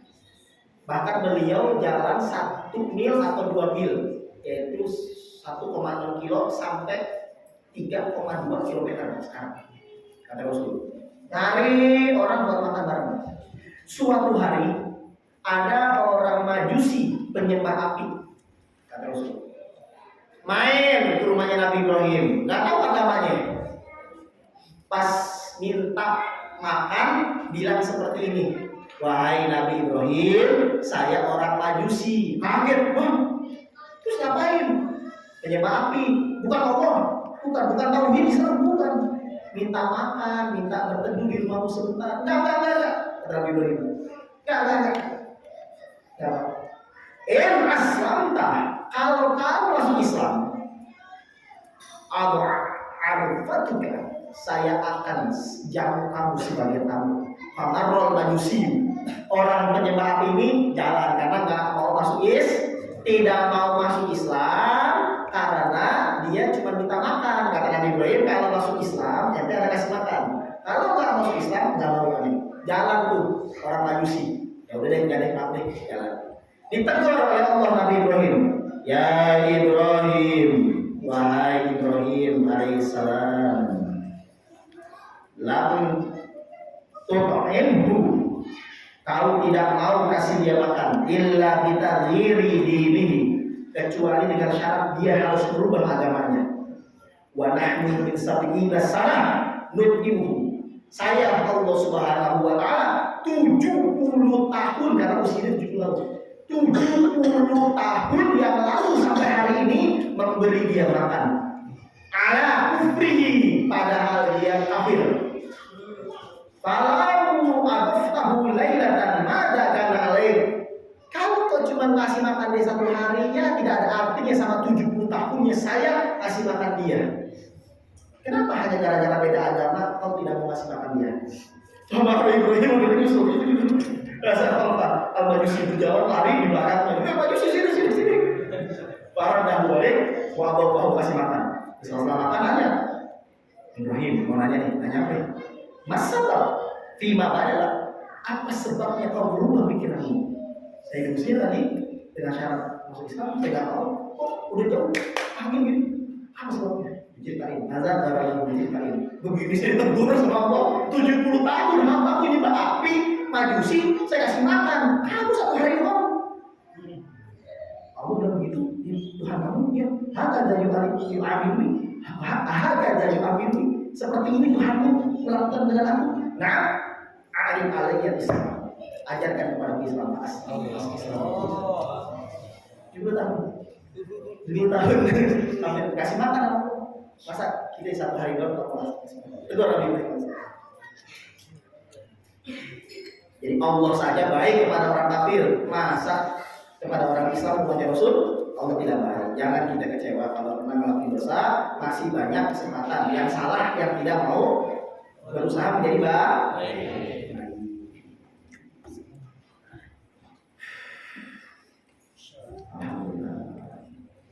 Mantap ya?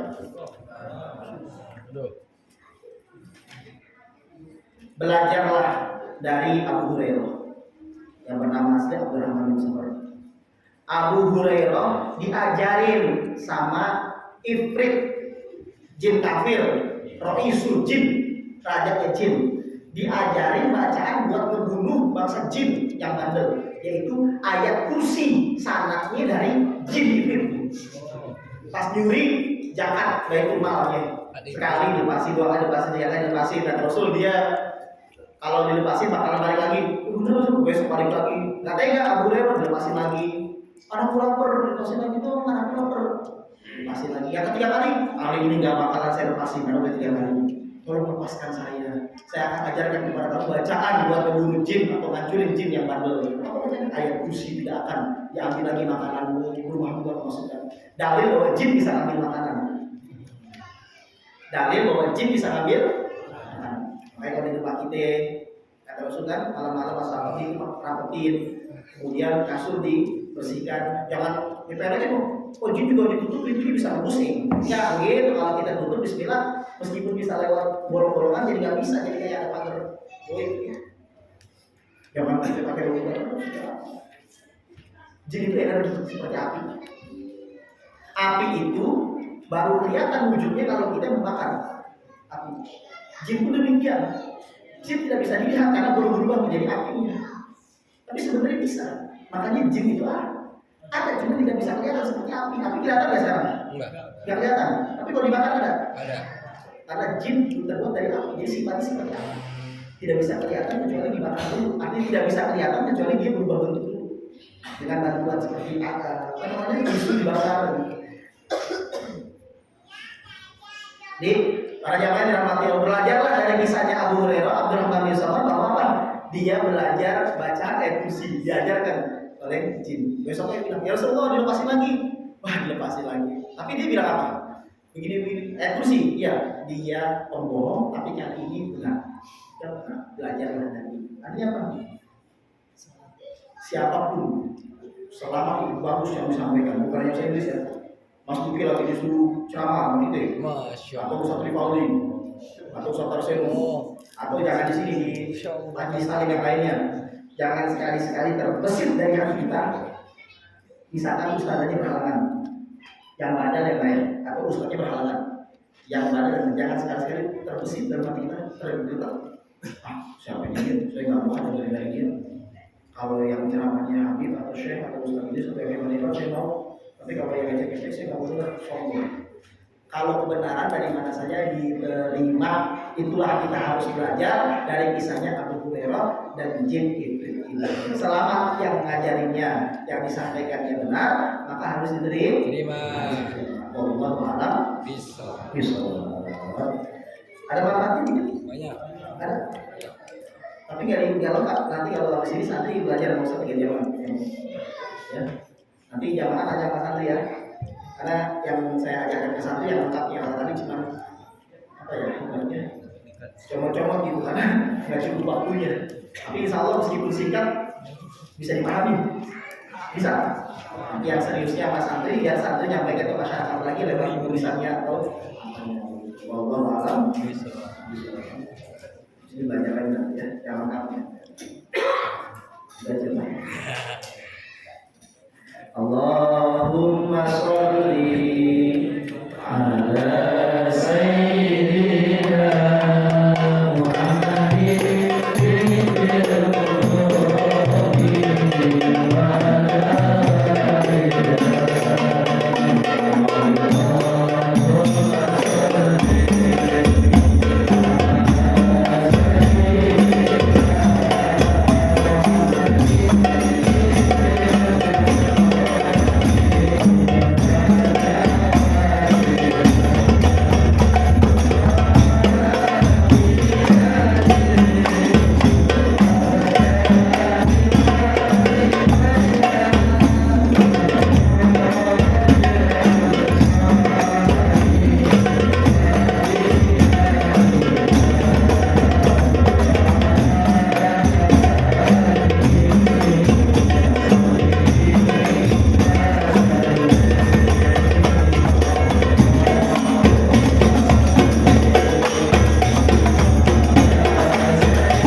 Allahumma salli wa sallim wa barik alaihi ya banil Mustafa.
يا ربنا اعترفنا بأننا اعترفنا وأننا أسرفنا على أشرفنا فتب علينا توبة نغسل لكل حوبة واستر لنا عوراتي وآمن روعاتي واغفر لوالدينا ربي ومولودينا والأهل والإخوان وسائر الخلان وكل ذي محبة أو جيرة أو صحبة والمسلمين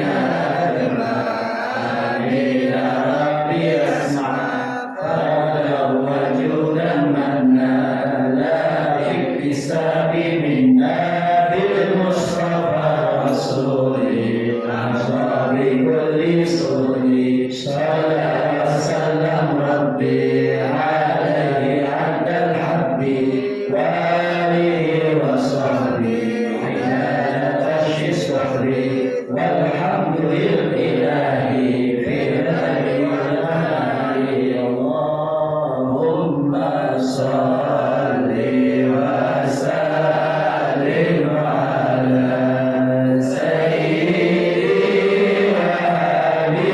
وحبيبي وطبيبي قلبي محمد ابن عبد الله الصادق الأمين وعلى آله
Firdaus ya Rabbal Alamin. Ya Rabbal Alamin ya Rabbal Alamin.